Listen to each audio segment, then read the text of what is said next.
সময় মুক্তিযোদ্ধাদের ক্ষেত্রে যদি হিউম্যান রাইটস ভায়োলেশনটা আমরা সেইভাবে everything is fair in love and war বলি, ইন পলিটিক্স বলি, তা আমরা যদি জুলাই গণ অভ্যুত্থানের যারা অভ্যুত্থানে অংশ নিয়েছেন, নেতৃত্ব দিয়েছেন, তাদের হাতে যদি সার্টেন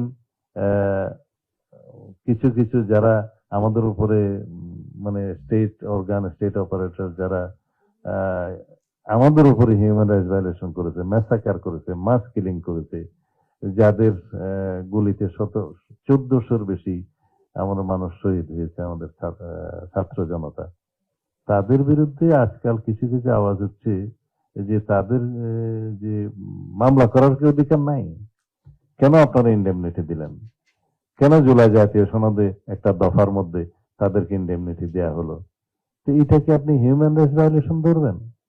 যুদ্ধের ময়দানে যারা আমার বিরুদ্ধে যুদ্ধ করছে তাদের বিরুদ্ধে যদি আমার কোনো কর্মকাণ্ড হিউম্যান রাইটস ভায়োলেশন অন্তর্ভুক্ত হয়, সেটা তো everything is fair in love and war. তো সেই জন্য সেই ইন্ডেমনিটিকে আমরা সমর্থন করেছি। এখন যদি বলা হয় যে তাদেরকে মামলা করতে দিতে হবে, ইত্যাদি দিতে হবে, তাহলে মুক্তিযোদ্ধারা রাজাকারকে হত্যা করার দায়ী এখন মামলা করা যাবে, অনেকটা সেরকম। তো সুতরাং এক্সেপশন সব জায়গায় আছে, আমরা সবকিছুকে হিউম্যান রাইটস ভায়োলেশন বলতে পারবো না। আমাদের অবস্থা গণ অভ্যুত্থানের সময় আমরা যেভাবে আমাদের জুলাই যোদ্ধাদেরকে ইন্ডেমনিটি দিয়েছি, সেটাতে আমাদেরকে সম্মত থাকতে হবে জাতীয় ভিত্তিতে।